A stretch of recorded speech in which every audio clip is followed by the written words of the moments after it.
ler o verso de número 22.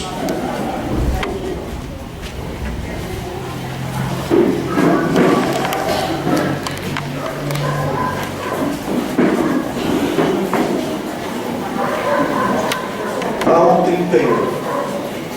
Atos 16, 22 a 31. Todos que acharam, digam amém. Atos dos Apóstolos, capítulo 16, versos 22 a 31. Acompanhem comigo na sua Bíblia a leitura do texto. Diz assim a palavra do Senhor: a multidão levantou-se unida contra eles, e as autoridades, rasgando-lhes as roupas, mandaram açoitá-los com varas. Havendo-lhes dado muitos açoites, lançaram-nos na prisão, ordenando ao carcereiro que os guardassem com segurança. Ele, tendo recebido a ordem, lançou-os no cárcere interior e lhes prendeu os pés no tronco. Perto da meia-noite, Paulo e Silas oravam e cantavam hinos a Deus. E os outros presos os escutavam.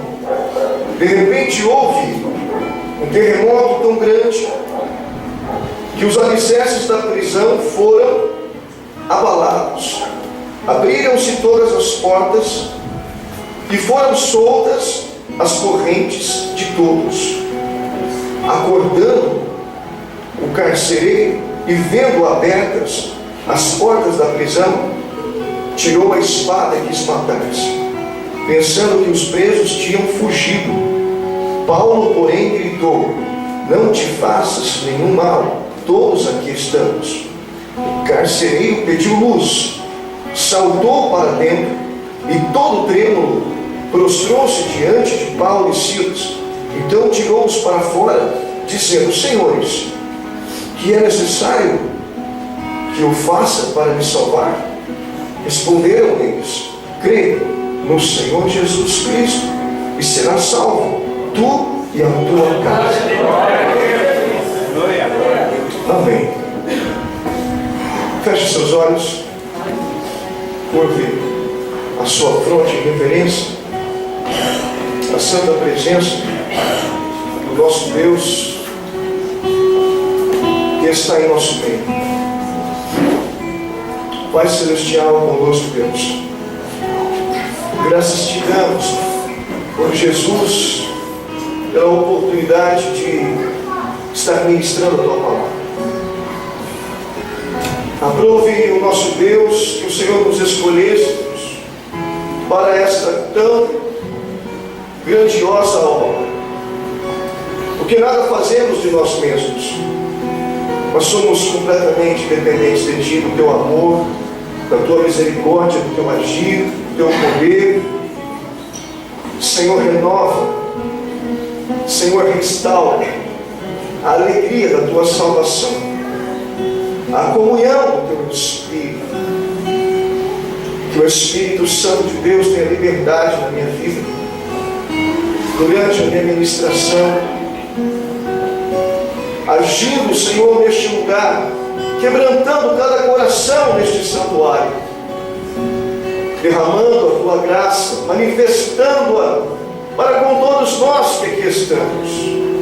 Senhor, nós desde já te rendemos louvores e ações de graças por tudo, Senhor, pelo dia de hoje, pela oportunidade que o Senhor nos tem dado, Senhor, de pregar o Evangelho também na rádio. Todas as coisas são para a tua glória. Assim nós oramos a ti, Senhor, agradecidos, servos da vitória, em nome de Jesus. Amém, Senhor, e amém. Eu convido você a louvar ao Senhor com palmas.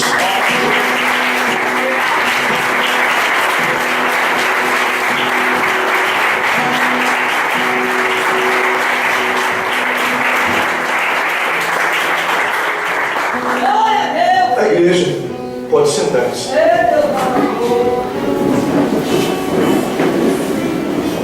Primeiramente, quero dizer que é muito bom estar aqui com os irmãos. É muito bom, é maravilhoso estar aqui com a igreja, pertencer a esta comunidade, a comunidade dos santos, dos chamados em Cristo para uma nova vida. E compartilhar desta fé que não vem de nós mesmos, mas desta fé sobrenatural, desta fé que remove montanhas, desta fé que é o dom de Deus.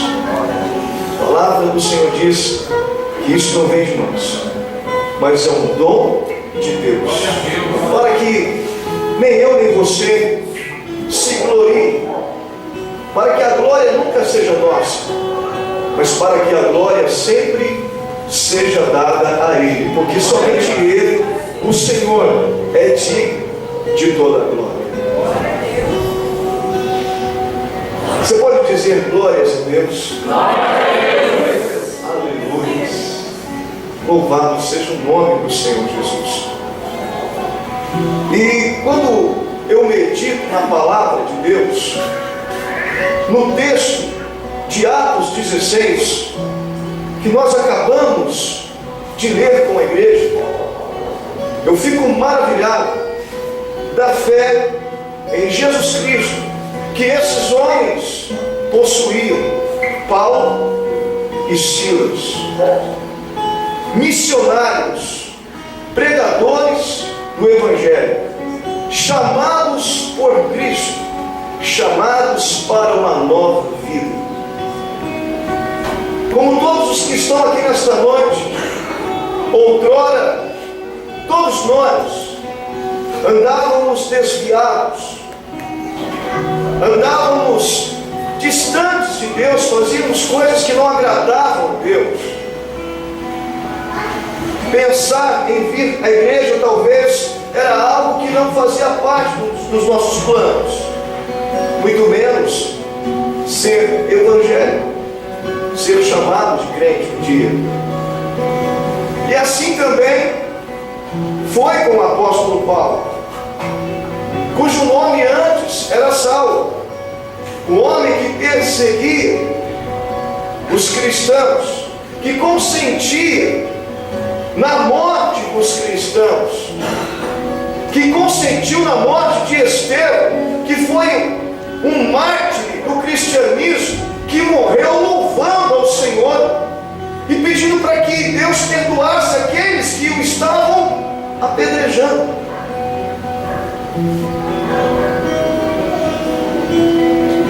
Paulo, ele consentiu na morte de Estevão. Paulo, ele levou muitos cristãos para a prisão.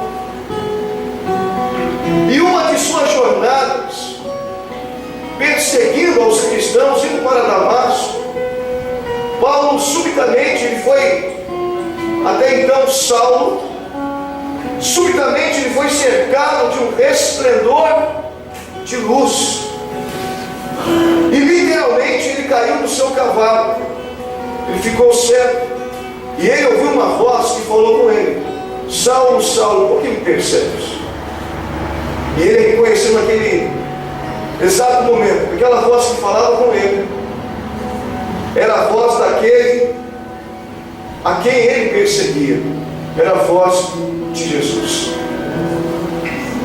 E Paulo, então, a partir daquele momento, ele tem a sua vida transformada, ele é transformado em um novo homem, e aquele que antes perseguia aos cristãos, ele agora começa a ser perseguido, porque agora ele faz parte do grupo dos cristãos,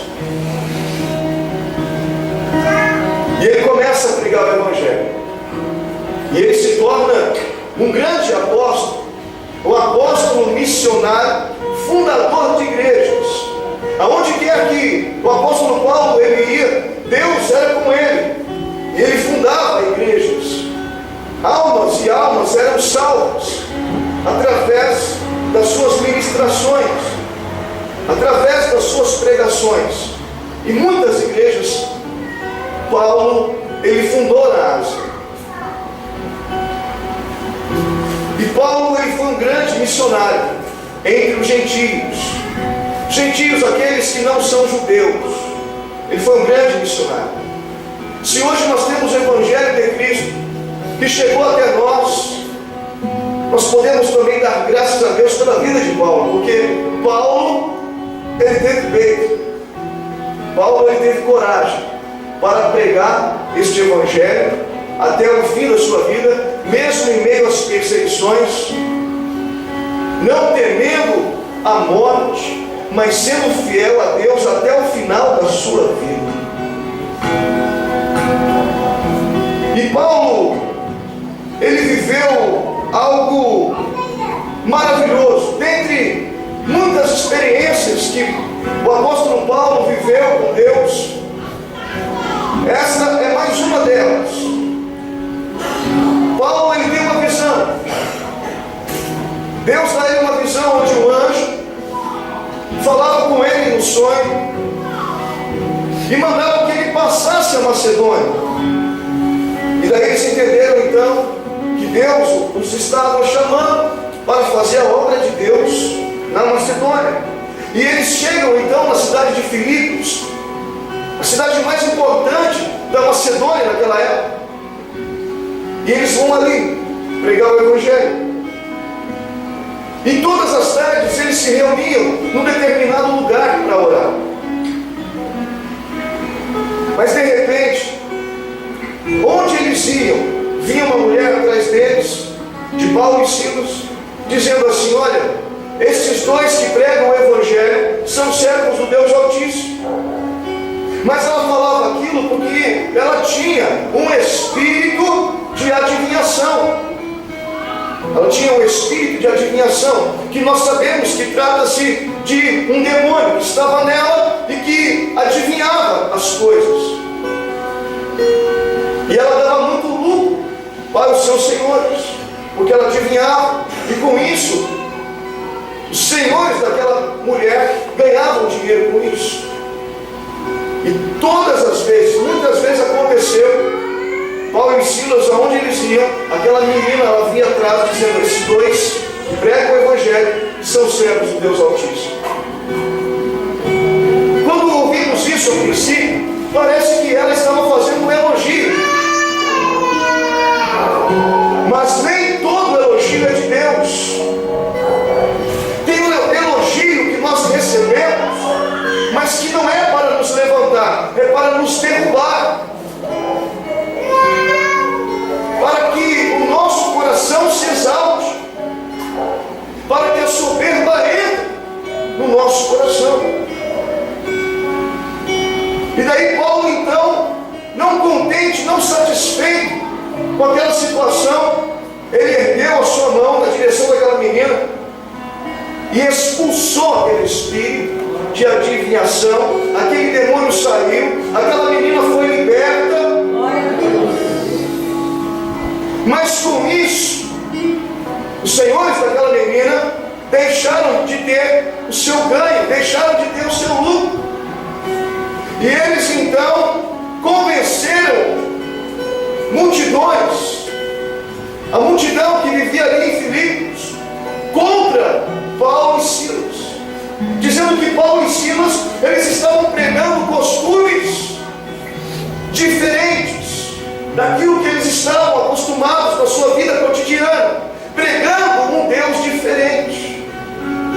E aquilo estava incomodando, porque o Evangelho é uma verdade que muitas vezes incomoda, porque o Evangelho, ele confronta a nossa vida, ele nos leva a fazermos uma escolha diferente do falso Evangelho que diz que todos os caminhos levam a Deus. Se todos os caminhos levam a Deus, eu não preciso tomar nenhuma decisão, eu posso viver de qualquer forma, porque Deus é amor e eu vou ser salvo de qualquer maneira. Mas o verdadeiro Evangelho é aquele que apresenta somente dois caminhos: o caminho da morte e o caminho da vida. E você tem que fazer uma escolha.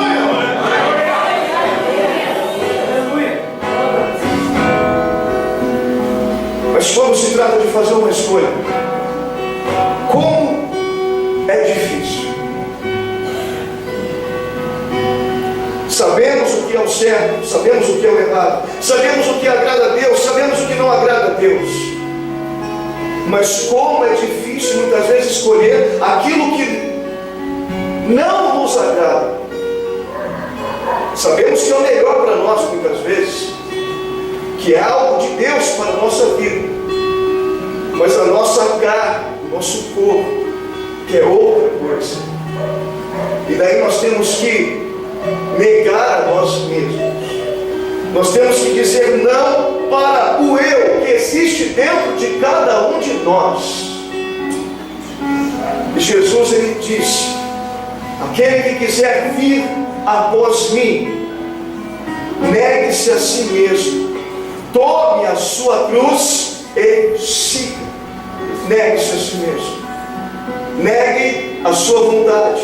Negue o seu eu. Mas a vontade de Deus é o melhor para a nossa vida.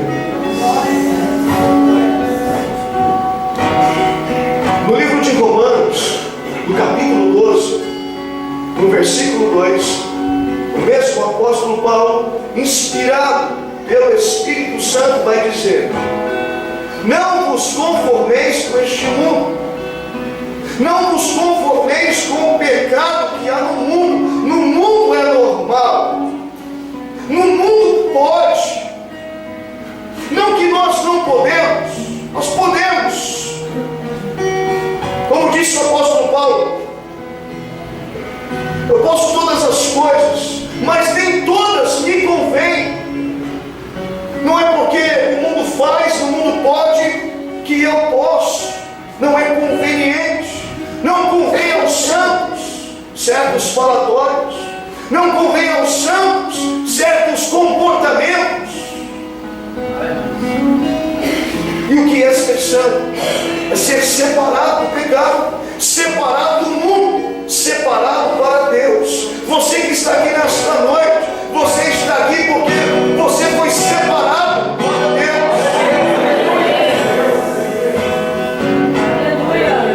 Jesus te escolheu, Ele te apontou dentre tantos. Você está aqui porque você é chamado por Deus. Jesus, Ele diz na sua palavra: não me escolhestes vós a mim, mas eu vos escolhi a vós, e eu vos nomeei para que vades e deis fruto, e o vosso fruto permaneça, para que tudo quanto em meu nome pedirdes ao Pai, Ele vos conceda.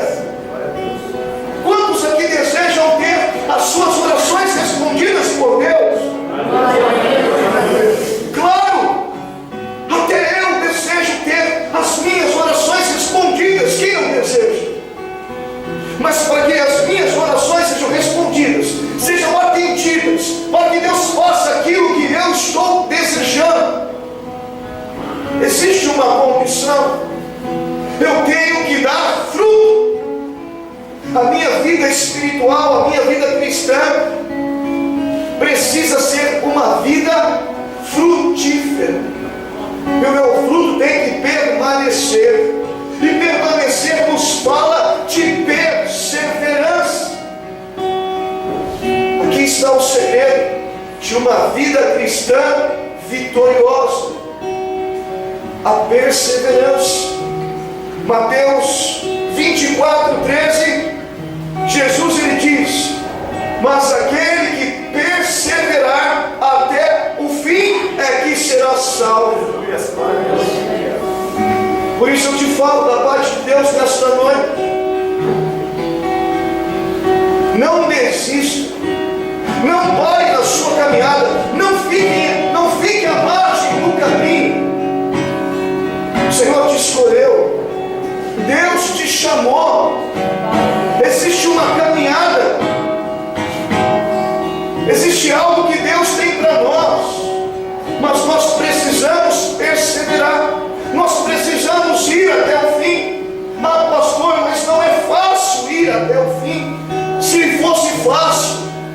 todos iriam para o céu.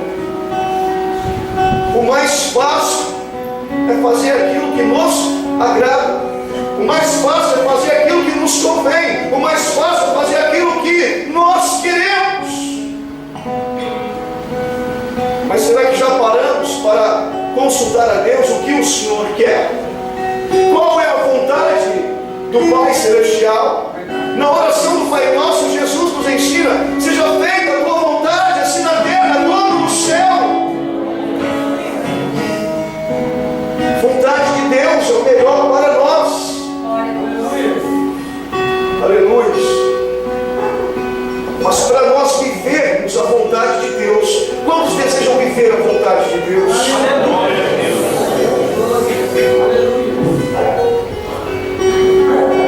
É necessário uma coisa. Romanos 12:2. Não vos conformeis com este mundo, mas transformai-vos pela renovação do vosso entendimento, uma nova mente.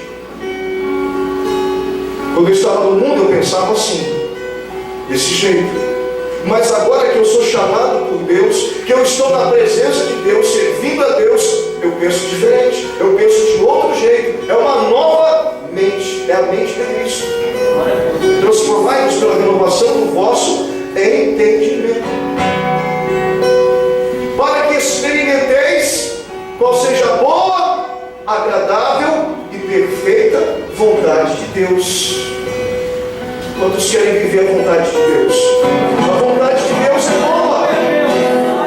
A vontade de Deus é agradável. A vontade de Deus é perfeita. Mas para que a vontade de Deus seja uma realidade na minha vida, eu preciso ter a mente de Cristo Jesus. Glória a Deus. O mundo jamais vai compreender. Não tem esperança que as pessoas no círculo de amizade, aquele círculo de amizade que você pertencia antes, seus amigos no mundo, não espere que eles vão entender, não espere que os seus familiares vão entender a sua posição. Eles não vão. Somente aqueles que vivem uma nova realidade em Jesus Cristo é que podem entender. Porque em 1 Coríntios capítulo 2, versículo 9, o mesmo apóstolo Paulo vai dizer assim, que as coisas do Espírito de Deus se discernem, se entendem espiritualmente. Mas o homem natural, ele não compreende as coisas do Espírito de Deus, lhe parecem loucura e não pode entendê-las. Aquele que ainda não experimentou o dom da graça de Deus, aquele ainda que não foi transformado pelo Espírito de Deus, ele não vai compreender, ele vai te julgar, ele vai te criticar, mas enquanto ele está te criticando, importa o que Deus está pensando de você.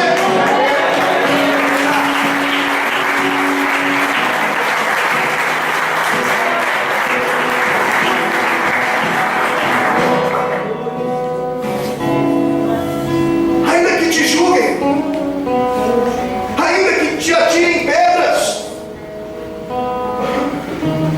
mas em Jeremias 29:11, Deus, o próprio Deus, o nosso Deus fala assim a nosso respeito: eu é que sei que pensamentos tenho sobre vós, diz o Senhor.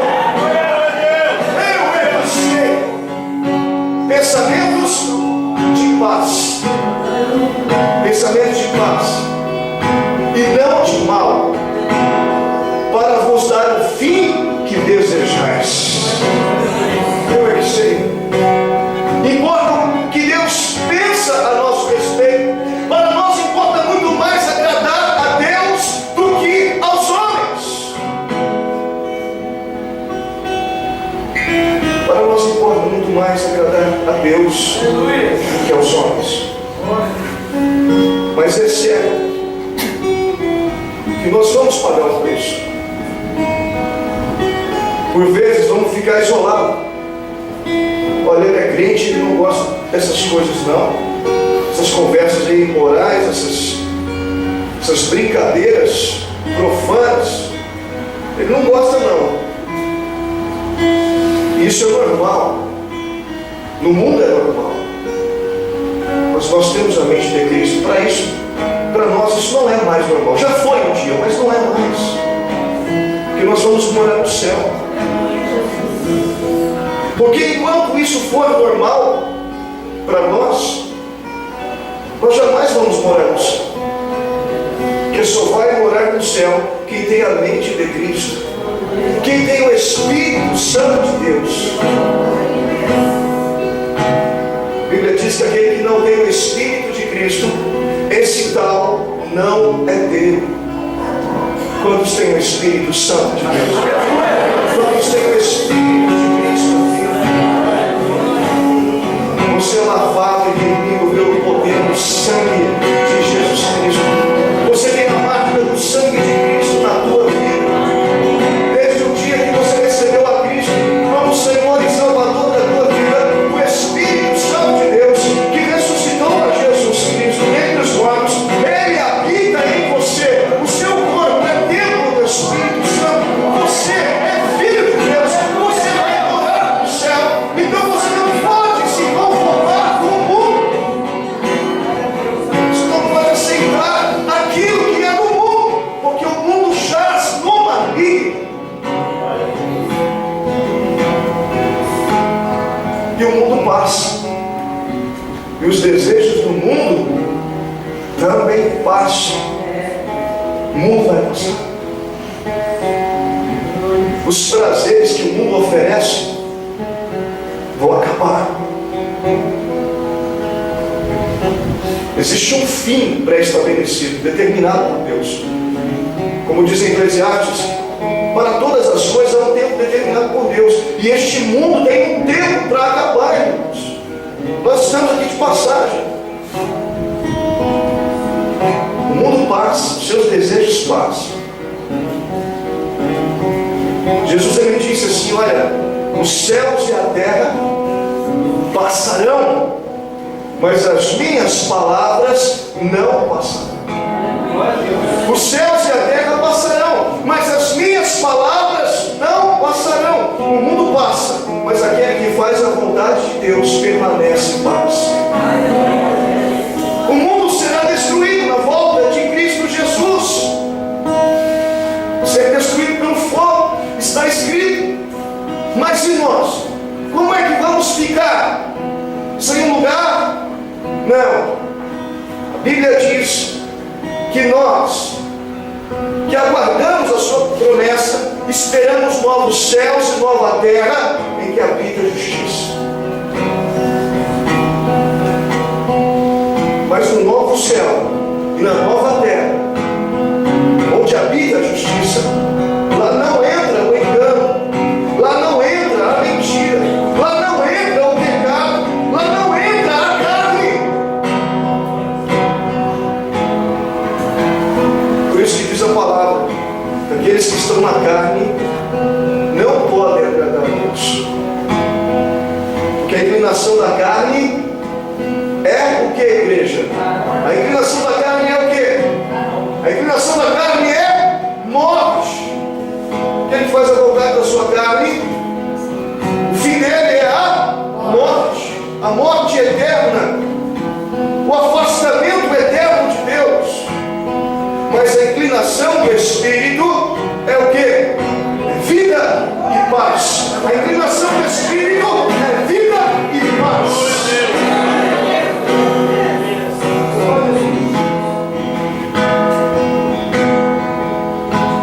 E é um conflito diariamente.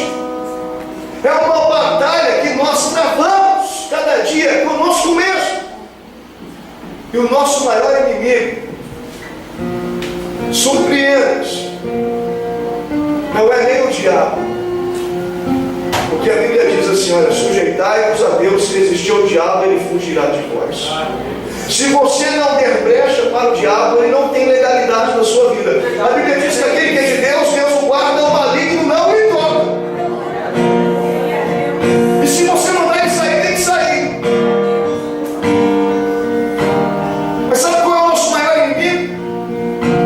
nós mesmos. Porque muitas vezes somos nós que damos as brechas, nós que permitimos, que damos legalidade para o inimigo nos tentar. Tentar não é pecado, mas ceder à tentação é pecado. Ainda que você seja tentado e seja algo que te atrai, porque o pecado, irmãos, o pecado nos atrai. Porque o pecado é bom, cara.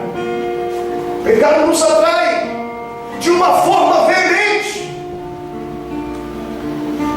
Mas nós somos livres para não fazer a vontade da carne, porque nós somos libertos, porque Jesus nos libertou. Nós só fazemos a vontade da carne se nós quisermos. Mas a inclinação do Espírito é vida e paz. Em João 14, 27, Jesus fala: deixo-vos a paz, a minha paz vos dou. Não vou lá como o mundo a dar. Não se turbe o vosso coração, não se preocupe, não se atemorize. Aleluia. O Senhor te dá a vida, o Senhor te dá a paz. O inimigo, ele quer sim nos destruir.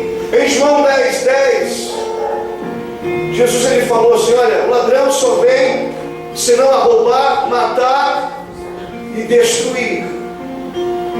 Mas Jesus, ele fala qual o propósito a que ele veio. Ele fala: mas eu vim para que vocês tenham vida e tenham em abundância. Aleluia. E aqui, irmãos, o apóstolo Paulo, uma multidão se reúne contra ele, e ele é açoitado juntamente com Silas por terem feito uma boa obra. O que eles fizeram? Eles expulsaram o demônio de uma jovem que tinha um espírito de adivinhação. Eles fizeram a obra de Deus. Mas porque eles fizeram a obra de Deus, eles se incomodaram e eles foram açoitados em praça pública. Eles foram despidos das suas vestes. Eles pagaram o preço. Eu lhes pergunto: eles estavam errados? Não. Eles estavam fazendo a obra de Deus. Eles estavam pregando o Evangelho. E eles fizeram o bem a uma jovem que vivia oprimida. Ela foi liberta. Mas a verdade do Evangelho que eles pregavam começou a confrontar os costumes daquela cidade, dos cidadãos de Filipos, na Macedônia. E eles então se reuniram em uma grande multidão contra Paulo e Silas. E eles foram despidos das suas vestes, envergonhados publicamente. Eles apanharam publicamente, foram açoitados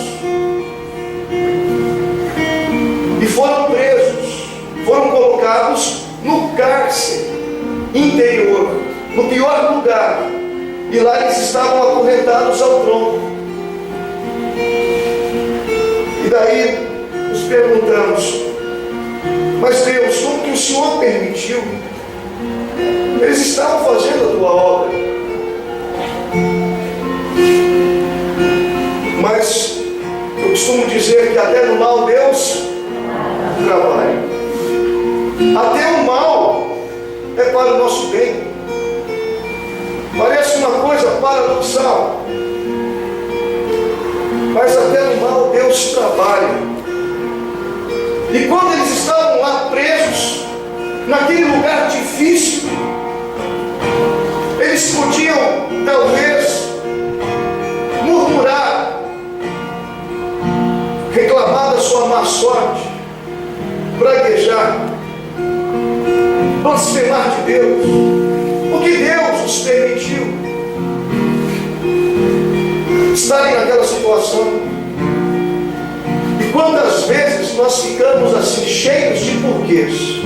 Por que disso? Por que daquilo?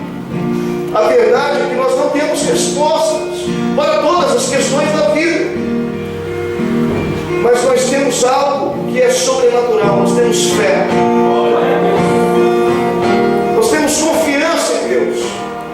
Que Deus está no controle de todas as coisas. Que tudo é permissão de Deus. Que nada acontece se Deus não permitir. Mas eles não estavam reclamando. A Bíblia nos conta que perto da meia-noite, Paulo e Silas, eles louvavam a Deus. Perto da meia-noite, Paulo e Silas, eles adoravam a Deus. Eles cantavam hinos ao Senhor. E os outros presos que estavam ali, eles escutavam. Eles escutavam aquele louvor que estava sendo entoado. O que Deus permite? Nós vivemos certas situações, passamos por certos momentos, para que os outros que estão na mesma condição que nós estamos, sejam alcançados pelo poder do Evangelho que um dia alcançou a nossa vida.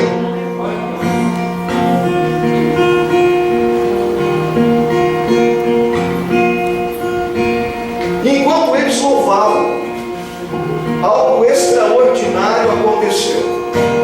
Enquanto eles louvavam, houve um terremoto. Houve um terremoto. As estruturas foram abaladas, as cadeias se abriram, todos os presos foram soltos. Algo sobrenatural aconteceu. Algo extraordinário, magnífico aconteceu. Sabe o que eu aprendo com isso, amada igreja? Eu aprendo com isso que o louvor liberta. Aquele que está triste, aquele que está magoado, aquele que está ferido, é só louvar a Deus. Porque o louvor liberta. O louvor, ele provoca um terremoto de libertação. O louvor liberta. Eles foram libertos. Eles foram libertos. É sobre isso que eu quero falar.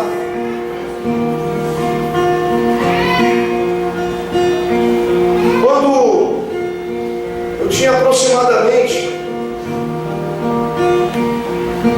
uns 17 anos de idade, era o último dia de aula.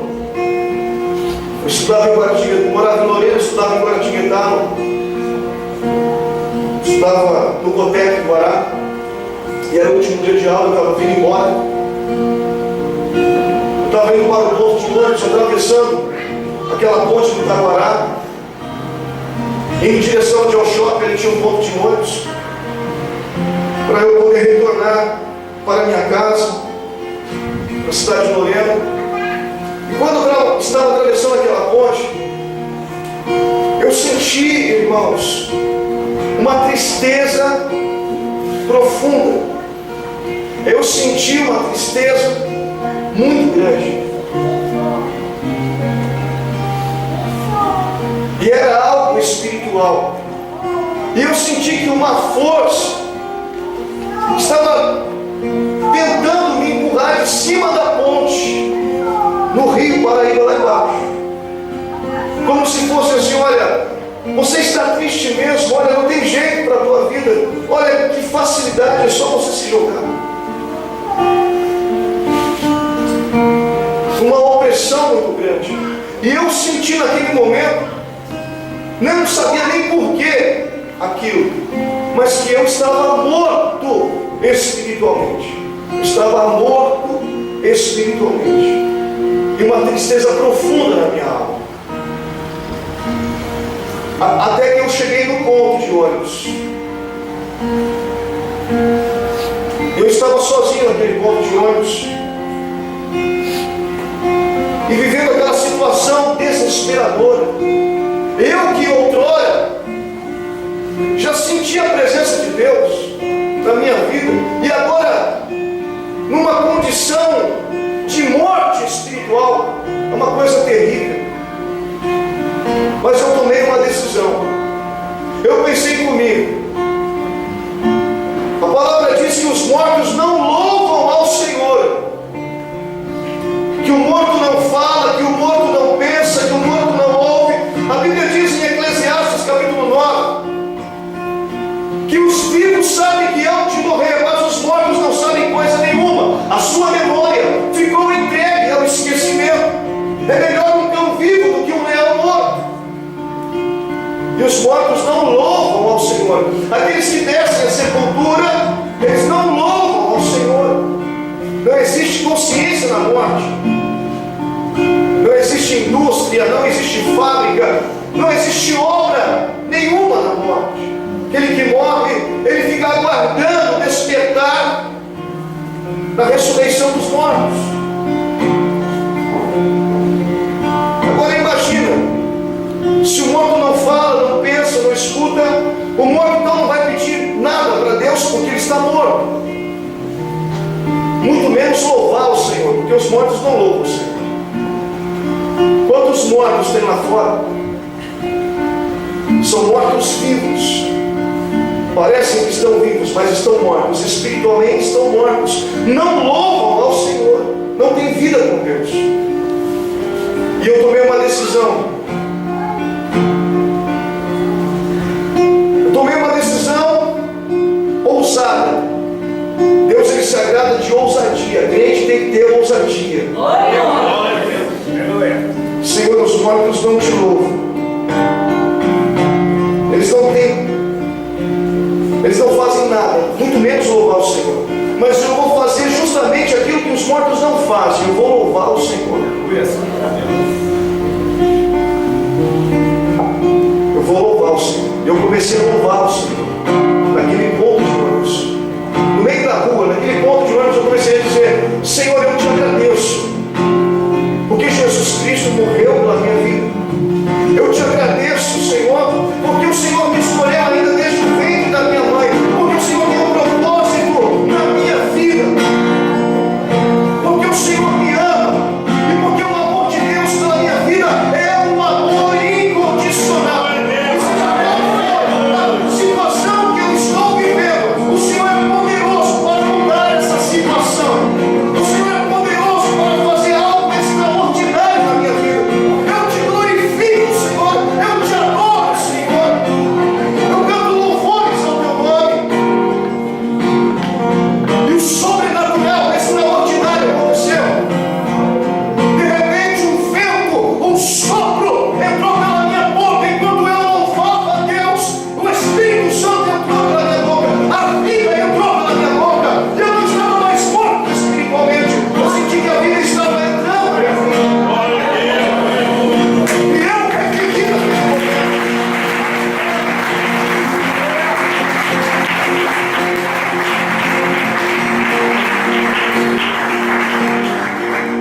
O louvor liberta. Eu fui liberto daquela morte espiritual. Eu fui liberto daquela cadeia espiritual. E daí eu comecei a sentir um vento ao meu redor. Antes disso não estava ventando. E daqui a pouco as árvores, eu comecei a ver o vento nas árvores. Parecia que eu estava vendo a face de Deus nas árvores. Como se a natureza estivesse sorrindo para mim. Como se tudo ao meu redor mostrasse a existência de Deus. Foi algo tremendo. E daí eu comecei a cantar hinos. Comecei a louvar mais ainda. O ônibus chegou, eu entrei chorando no ônibus. Estava me derramando em lágrimas, mas era lágrima de alegria. Eu entrei chorando no ônibus e fui louvando até Lorena. As pessoas não estavam entendendo nada. E eu também me preocupei com o que estavam pensando. Deve ser um louco, né? Deve estar passando por problema.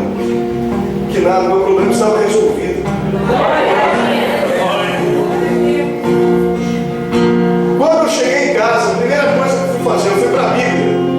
O Senhor fala comigo na tua palavra. abri a Bíblia, irmãos, e Jesus falou assim para mim: eu sou a ressurreição e a vida. Quem crê em mim, ainda que esteja morto, viverá.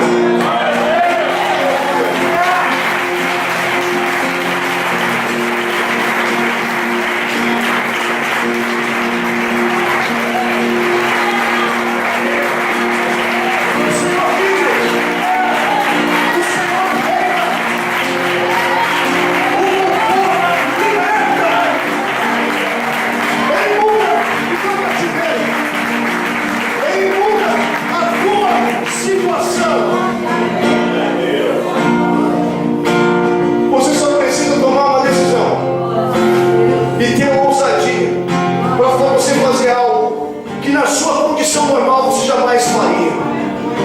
Chame a atenção de Deus para você. Fique de pé.